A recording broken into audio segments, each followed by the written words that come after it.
بسم اللہ الرحمن الرحیم. تمام دیکھنے اور سننے والوں کو میری طرف سے السلام علیکم. دوستو، ویڈیو شروع کرنے سے پہلے اگر آپ پہلی بار اس چینل پہ آئے ہوئے ہیں تو سبسکرائب ضرور کریے گا اور بیل آئیکن کو پریس کرنا نہ بھولیے گا. اور اس کے علاوہ اگر آپ مجھے فیس بک، ٹویٹر یا پیٹریون پہ جوائن کرنا چاہیں تو ان کی لنک نیچے ویڈیو کی ڈسکرپشن میں دی ہوئی ہے.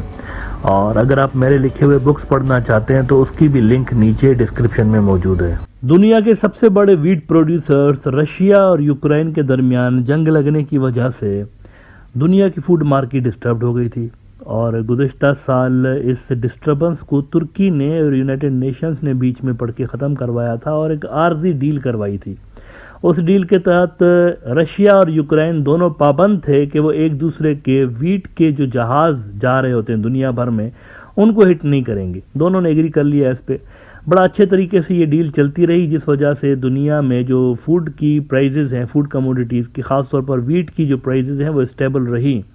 لیکن 2-3 مہینے پہلے رشیا نے اس ڈیل کو رینیو کرنے سے انکار کر دیا اور ختم کر دیا انہوں نے اس ڈیل کو، جس کے بعد دوبارہ سے یہ ڈر پیدا ہو گیا کہ دنیا میں جو فوڈ کی پرائزز ہیں، فوڈ کموڈیٹیز کی، وہ دوبارہ انسٹیبل ہو جائیں گی. ایسے میں یونائٹڈ نیشنز نے دوبارہ ترکی کو اپروچ کیا تھا، اور ترکی کے جو صدر ایردوغان صاحب ہیں یہ سوچی پہنچے ہوئے تھے، اور ان کی ملاقات ہوئی جناب پیورن صاحب سے. اور پیورن سے ملاقات میں پیورن نے کہا کہ ہم اس ڈیل کو ریوائیو کرنے کے لیے تیار ہیں، بس چھوٹی سی شرطیں ہیں ہماری، اور وہ شرطیں یہ ہیں کہ یہ جو سینکشنز ہمارے اوپر کچھ لگے ہوئے ہیں نا، ہمارے بھی ایکسپورٹ کے اوپر تو ویسٹ والوں نے سینکشنز لگا دیے، اس کو ریموو کروا دیں تو ہم بھی اپنی ویٹ کی جو ایکسپورٹ کی ڈیل ہے وہ ریوائیو کر دیں گے. اس میں کیا مسئلہ ہے؟ الجزیرہ نے خبر لگائی ہے اور یہ آج کی ڈیولپمنٹ ہے. وہ کہتے ہیں کہ Russia Ukraine war live news, Putin Erdogan discuss Black Sea grain deal.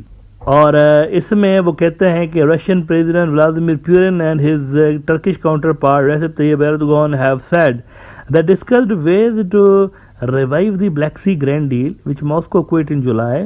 Putin said that Russia was ready to revive the grain export deal as soon as restrictions on its own exports were lifted. اب اس کو آپ پیورن کا master stroke کہہ سکتے ہیں یا اس کو آپ پیورن کی چالاکی کہیں، جو بھی ہے، لیکن اس نے مشروط کر دیا ہے کہ ان کے اوپر جو سینکشنز لگائے گئے ہیں وہ ہٹا دیں، اور اس کے بعد یہ جو ویٹ کی ایکسپورٹ ہے اس پہ بین ہٹا دیں گے. تو ون ون اپروچ انہوں نے کہا کہ اڈاپٹ کرے. مجھے لگتا ہے کہ یہ ڈیل ہو جائے گی، کچھ دنوں کے اندر ہو جائے گی، بیکاز اس میں یو این بھی انوالوڈ ہے، اور ویسٹ والے جو ہیں وہ یو این کی جو ریکویسٹ ہیں ان کو میرا نہیں خیال کہ وہ ڈینائی کریں گے اس وقت جب ان کو خود کو بھی ویٹ کی ضرورت ہے. ویسٹ کی بہت ساری جو ویٹ کا حصہ ہے وہ یوکرین اور رشیا سے آ رہا ہوتا ہے، تو یہاں پر صرف رشیا کی ویٹ کی بات نہیں ہو رہی نا، یہاں پر تو یہ بھی مسئلہ ہے نا کہ یوکرین کی ویٹ وہاں تک پہنچ پائے گی یا نہیں پہنچ پائے گی، ویسٹرن ممالک میں اور دیگر جو دنیا کے ممالک ہیں.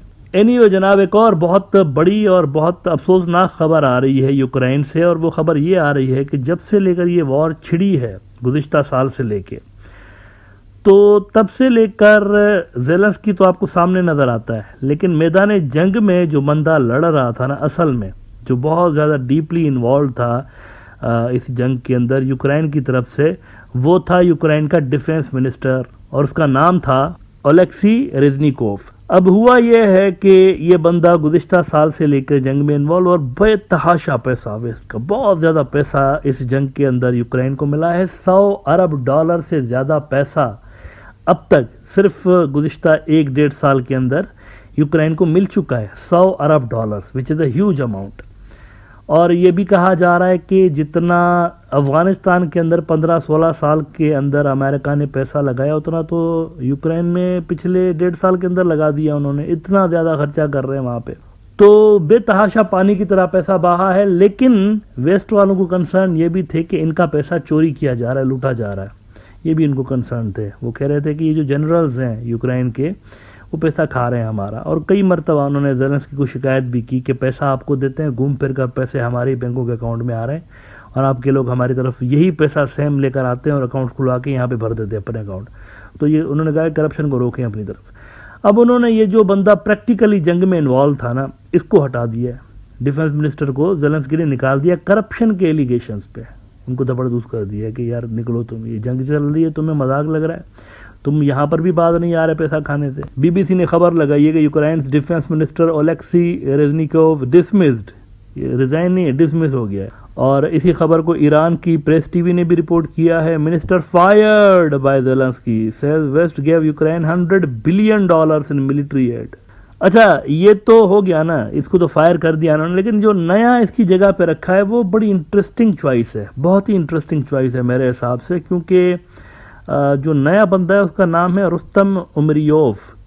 اب یہ انٹرسٹنگ چوائس کیوں ہے اس پہ آتا ہوں، لیکن پہلے آپ دا نیوز انٹرنیشنل کو دیکھیں. کہتے ہیں کہ Rustem Umerov named Ukraine's new defence minister as Zelensky fires Reznikov over alleged corruption. Rustam Umryov is a prominent official of the Crimean Tatar community who has represented Kyiv in sensitive negotiations with Moscow. Now, why I am saying that this is an interesting choice? کیونکہ یہ جو رستم امریوف ہے نا، یہ رستم عمر ہے اصل میں. رستم عمر ہی از اے مسلم basically. Ukraine کے ایک مسلم کو ڈیفنس منسٹر لگا دیا انہوں نے، رستم عمر. اور یہ چھوٹی سی کمیونٹی ہے یوکرین کے اندر، کوئی لمبے چوڑے زیادہ کوئی مسلمان نہیں رہتے. اگر آپ ان کی آبادی دیکھیں تو 1% سے بھی 0.0001% کہیں مسلمان آپ کو یوکرین میں نظر آتے ہیں. اصل میں جو مسلمانوں کی بڑی تعداد اگر کہیں پہ رہتی ہے نا تو رشیا کے داغستان ہے جو کہ اس کے قریب ہے یوکرین کے، داغستان میں رہتی ہیں، یا ایون جنرلی رشیا کے علاقوں میں بھی مسلمان آپ کو یوکرین سے زیادہ نظر آتے ہیں. وہاں پہ 10% کے لگ بھگ جو آبادی ہے نئی فگرز کے اعتبار سے، ورنہ جو پرانی فگر کچھ سالوں پہلے کی انٹرنیٹ پہ آپ کو ملے گی اس میں 7 سے 8% لگا ہوا ہے، لیکن جو لیٹسٹ ڈیٹا شو کرتی ہے وہ 10% کرتی ہے.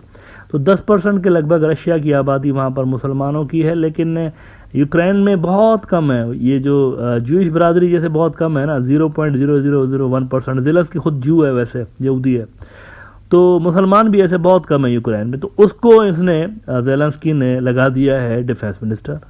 سو دس از این انٹرسٹنگ چوائس. وہ کسی اور کو بھی لگا سکتا تھا لیکن اس نے اس کو لگایا. تو اس سے امپریشن میرے خیال سے یوکرین کے حوالے سے کچھ زیادہ اچھا نہیں جائے گا ویسٹ کے اندر خاص طور پر، کیونکہ یہ جو کرپشن کے ایلیگیشنز پہ اتنا سینئر بندہ ہے ڈیفنس منسٹر، جو کہ پریکٹیکلی انوالو تھا جنگ کے اندر، اس کا یوں نکالے جانا کہیں نہ کہیں پہ کریڈیبلٹی کو ڈاؤن ضرور کرے گا. زیلنسکی کی ایڈمنسٹریشن کی کریڈیبلٹی، اس کے خود کے اوپر تو خیر اتنے الزامات نہیں لگے، لیکن ڈیفنس منسٹر تو ایک بڑی پوسٹ ہے نا، وہ تو ڈائریکٹلی انوالوڈ ہے یہاں پہ. اتنے عرصے سے جنگ لڑتا رہا، آخر میں پتا چلا کہ یہ ملینز آف ڈالرز اس نے ادھر سے ادھر کیے ہوئے ہیں.